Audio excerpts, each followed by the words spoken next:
Kita ke berita pertama, Saudara. Crazy Rich Medan Indra Kents akhirnya memenuhi pemeriksaan polisi atas kasus dugaan penipuan trading binary option melalui platform Binomo. Indra Kents tiba sekira pukul 13.10 waktu Indonesia Barat di gedung Barreskrim Polri Jakarta Selatan pada hari ini, Kamis 24 Februari.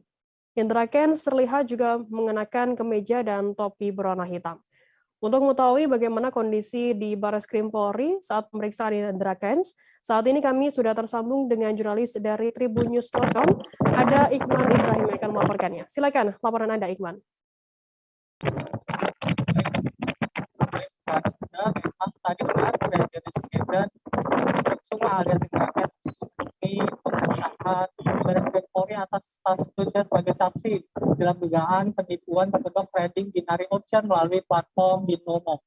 Memang berdasarkan pengamatan Tribun News tadi, Indra Kents tiba sekitar pukul 13.10 waktu Indonesia Barat di gedung Barreskrim Polri Jakarta Selatan. Indra Kents memang tadi terlihat memakai kemeja dan topi berwarna hitam. Indra Kents juga tadi tampak memakai masker berwarna putih dan ditemani oleh sejumlah kuasa hukumnya. Namun demikian memang tadi Indra Kents tidak banyak meladeni pertanyaan awak media dan memilih langsung memasuki gedung Barreskrim Polri. Dia hanya menyampaikan ucapan terima kasih kepada awak media. Pemeriksaan kali ini memang merupakan pemanggilan kedua setelah Indra Kents sebelumnya mangkir. Tentunya Indra Kents mangkir karena alasan tengah berobat ke luar negeri.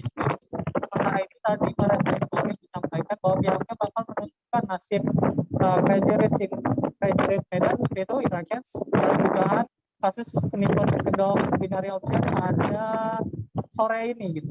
Dalam kasus ini memang Indra Kents diduga telah melakukan dugaan tindak pidana judi online atau penyebaran berita bohong alias hoax melalui media elektronik. Selain itu juga Indra Kents juga diduga melakukan penipuan atau perbuatan curang dan atau tindak pidana pencucian uang. Adapun memang tadi Indra Kents juga diduga pernah menyatakan seperti itu melalui akun sosial medianya bahwa Binomo itu ilegal di Indonesia. Dan hasilnya memang banyak korban yang terberdaya dan ikut bergabung mengikuti aplikasi Binomo tersebut. Demikian Firda laporan.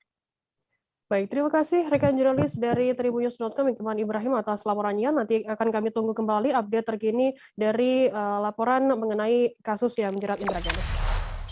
Jangan lupa subscribe, share, komen, dan like ya.